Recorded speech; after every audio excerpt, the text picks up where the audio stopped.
Bueno, vamos a empezar viendo la descomposición de fuerzas en dos direcciones. Esto es repaso, ¿sí? De lo que ya sabíamos.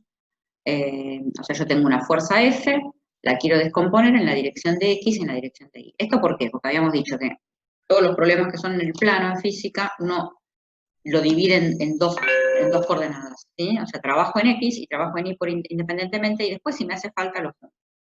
Eso simplifica mucho la forma de resolver los problemas. Entonces, vamos a tener que descomponer la fuerza muchas veces en las dos direcciones. Entonces yo acá dibujé, bueno, ¿qué es lo que tengo que hacer? Trazar la perpendicular, y esto que yo tengo acá es lo que uno llama la componente X de la fuerza. Y esta que tengo acá, que en realidad es acá, la componente Y, pero como esto es un rectángulo, ¿sí? Entonces esta es la componente Y de la fuerza.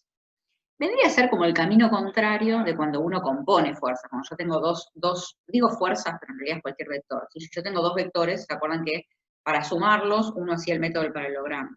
Entonces, supónganse que en vez de ser la coordenada X hubiese sido el vector Fx y un vector Fi, uno podía haberlo sumado con el método del paralelogramo y sabe que la resultante es esa F que tengo ahí en la diagonal. Entonces, acá es como que estamos recorriendo el camino inverso. O sea, yo puedo pensar la F en dos direcciones, en X y en Y, tales que si yo la sumara me da lo mismo, ¿sí? Entonces, si miramos este triangulito que yo acá medio pinté de amarillo, y uno se acuerda de trigonometría, el SOHCAHTOA, ¿sí? El seno es el opuesto sobre la hipotenusa, el coseno es el adyacente sobre la hipotenusa, entonces, ¿sí? Es el opuesto sobre la hipotenusa. En mi caso, ¿sí? Si yo tuviera que escribir, o sea, acá en el caso que estamos trabajando ahora, ¿sí? El seno, ¿qué sería?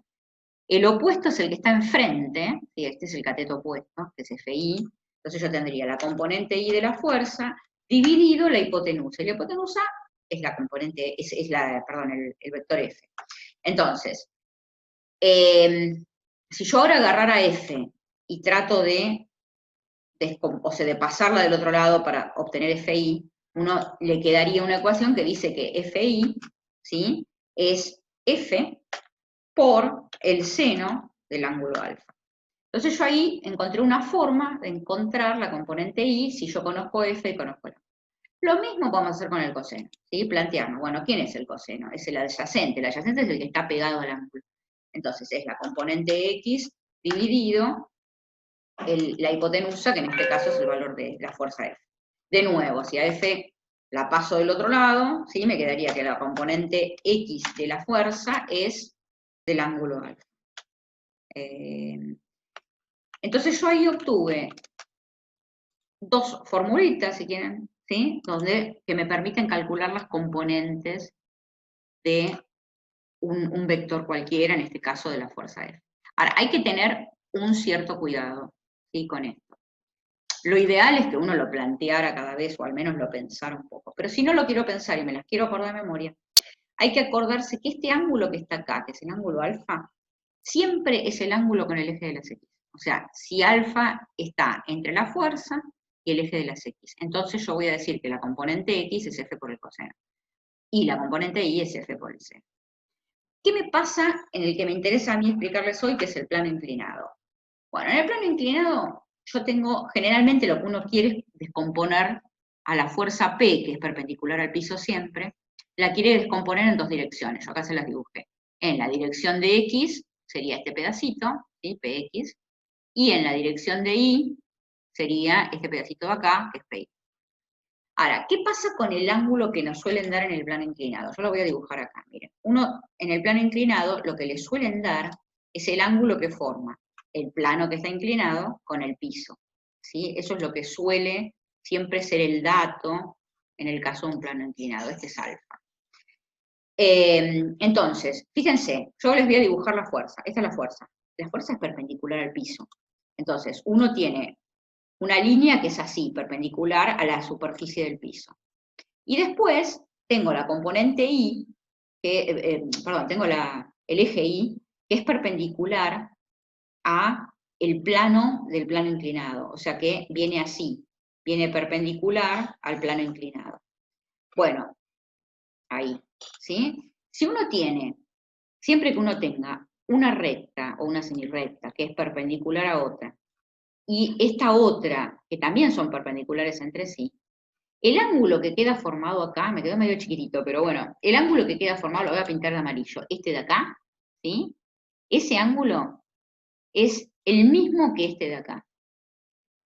Entonces, usando esa propiedad, si uno mira en el plano inclinado, uno tiene el lado este y la P que es perpendicular. Y este otro lado, que es el plano inclinado, y el eje Y que es perpendicular. Entonces, el ángulo que a mí me están dando a conocer es este. Cuando a mí me dicen, el plano inclinado tiene un ángulo de 30 grados, lo que conozco es este ángulo que está acá. Entonces, hagamos la descomposición conociendo ese ángulo que está acá. O sea, pensémosla, hagamos todas las cuentas, ¿sí? ¿Qué tengo yo? Que el coseno del ángulo, coseno de este ángulo, es adyacente sobre hipotenusa. ¿Adyacente qué quiere decir? El que está pegado, adyacente, ¿sí? Dividido la hipotenusa, que en este caso es P. O sea que me va a quedar, en mi caso, ¿sí? La componente I del peso dividido el peso. Eso vendría a ser, digamos, la ecuación del coseno. De nuevo, si yo paso el peso del otro lado, ¿qué me va a quedar? Que la componente I del peso es P por el coseno del ángulo. Con el seno, digo, bueno, seno es opuesto sobre hipotenusa. En mi caso, ¿quién es el opuesto? El opuesto es el que está enfrente. ¿Sí? Que miren este dibujito. Este que está acá, no aparece en el dibujo, pero este y estos son iguales porque es un paralelogramo. Acuérdense que es la regla del paralelogramo. O sea que acá yo tengo la componente X. Tengo el peso en X dividido el peso. De nuevo, si paso el peso del otro lado y despejo PX, cuando despejo PX me queda peso por el seno del ángulo alfa. Entonces yo acá obtuve dos ecuaciones, en el caso del plano inclinado, que si ustedes observan o se acuerdan lo que acabamos de hacer, me quedan al revés. Me queda que la componente Y, por ejemplo, agarramos la X, P por el seno. En el caso anterior era F por el coseno, ¿sí? La componente X era con el coseno, y en este la componente es con el seno. ¿Eso por qué? Porque el ángulo que yo tengo no es el ángulo con el eje de las X. El ángulo con el eje de las X es este que está acá, ¿sí? A mí cuando me dan el ángulo del plano inclinado, me dan el otro ángulo. Entonces las ecuaciones me quedan al revés. Entonces acá tenemos dos caminos. O yo, cada vez que hago el plano inclinado, me hago el dibujito y pienso exactamente las componentes, haciendo seno y coseno, o me lo acuerdo de memoria, pero me acuerdo que es al revés, porque el ángulo que me están dando no es el ángulo con el eje de las X. Acuérdense de eso, ¿sí? O sea, yo puedo usar que siempre la componente X P por el coseno, siempre y cuando el ángulo sea el ángulo con el eje de las X. No es el caso del plano inclinado. En el caso del plano inclinado me están dando el ángulo con el eje de las Y. Pero eso tiene que ver con la geometría del plano inclinado y de lo que me queda acá. O sea, justo, o sea, a mí siempre te van a decir, bueno, es un plano inclinado que forma un ángulo de 15 grados. Bueno, esos 15 grados es el ángulo con el eje Y. Entonces las ecuaciones me quedan al revés. ¿Ah? Si no me acuerdo, nada. No asustarse, hacer el triangulito, coseno y seno, y las pienso, ¿no? ¿Está?